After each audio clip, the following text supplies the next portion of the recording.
ഒമാനിൽ അനധികൃത തൊഴിലാളികളെ കണ്ടെത്താനുള്ള കർശന പരിശോധനയുമായി തൊഴിൽ മന്ത്രാലയം.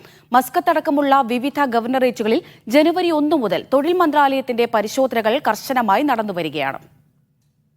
തെക്കൻ ബാത്തിന ഗവർണറേറ്റിലെ ബർക്കയിൽ നിന്ന് 66 അനധികൃത തൊഴിലാളികളെ പിടികൂടി. തൊഴിൽ മന്ത്രാലയം directorate general of labour welfare മുഖേന നടത്തിയ പരിശോധനയിലാണ് ഇവർ വലയിലായത്. സെക്യൂരിറ്റി ആൻഡ് സേഫ്റ്റി കോർപ്പറേഷനുമായി തൊഴിൽ മന്ത്രാലയം ഡിസംബറിൽ കരാർ ഒപ്പുവച്ചിരുന്നു.